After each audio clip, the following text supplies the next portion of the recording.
Good morning sa inyo lahat. Kumusta po kayo dyan? Samahan niyo po ako dito sa ating ongoing project, Olivares Homes Calamba. So, pasensya na kayo mga bossing. Ngayon lang ulit tayo nakapag-update ng ating project dito. Okay? So, ngayon, may dala tayong materyales, semento, tsaka angle bar para dun sa trusses natin sa second floor. Right? So, yan, pinag-tutulong-tulungan na yung baba. Tapos, check natin yung loob.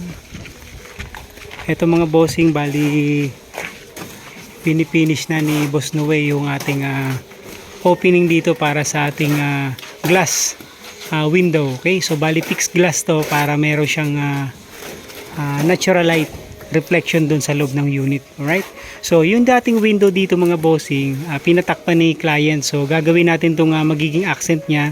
So naka-tiles to from bottom to top. Okay, so same with this design dito sa may extension natin sa gilid. So kung ano yung dimensions dito mga boss, yung lapad, kokopyahin natin dito sa kabilang side. Okay? Ayan.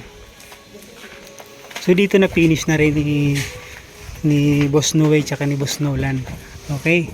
So meron din siyang fixed glass dito para dun sa natural light dito sa loob ng kwarto. Okay? So possible awning type na lang siguro ilagay natin dito.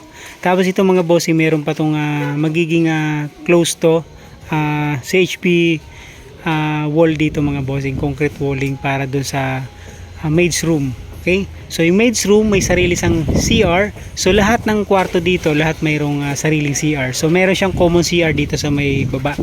Okay, so malapit sa kusina. So master's bedroom, dalawang kwarto din sa taas, then maid's room. So bali apat na kwarto, apat na CR plus one common CR sa baba. Okay, at the same time meron pa tayong isang extra room sa taas, yun, so yun yung storage. Okay, so check natin yung fabrication ng ating trusses. So pinapabrikat na ni Boss Ferdy tsaka yung kanyang assistant. Okay, so ito yung ating trusses dito sa magiging roofing natin sa second floor. Okay, so halos complete na rin. So nagpa-deliver tayo ng another angle bar para dun sa kukulangin nating trusses. Okay, ito siya.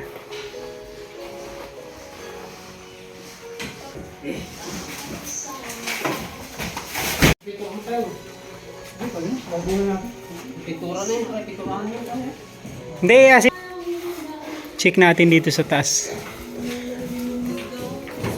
So yung wall dito sa kapitbayan mga boss na pinasintahan na natin dito, pinarehas natin dun sa sintada at saka yung height ng kapitbahay. Okay, so yun dito mga bossing, bali pipinish na lang natin to. Okay, so para carbonate na lang siguro yung lagay natin ditong cover. Okay,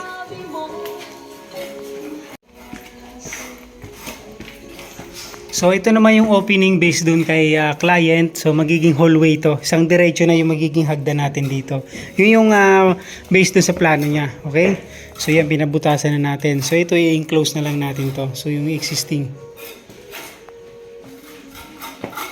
So ito yung extra room, yung sa storage room. Okay, so master, second room, tsaka third room. So itong dating CR, so ginawa na nating hallway. Okay, so ito yung pinto, tapos may sariling CR. Okay, yan. So ito naman yung third room, sa taas, may sarili ding CR. Yun, alright. So roofing natin, in-start na baklasin para ma-layout na. Okay, so yan. So ito, tatanggalin din natin tong pinakang gutter na to. So i-move natin siya dito sa may side, paikot. Okay,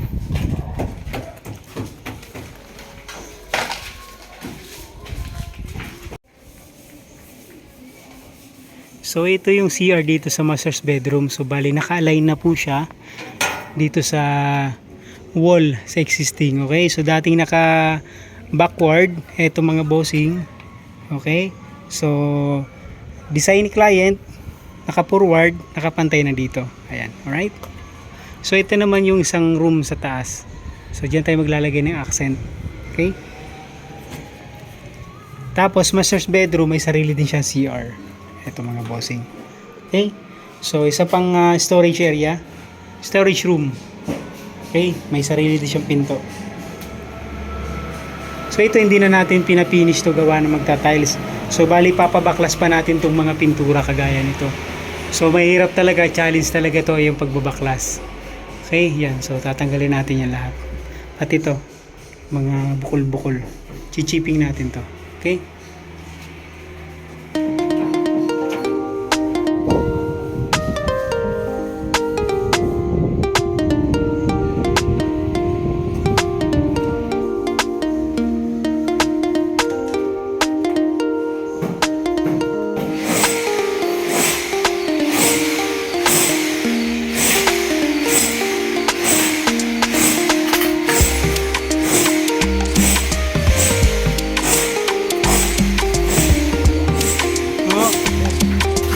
Kasi ano, siguro palipasan to mga 1 week bago i-waterproof para magka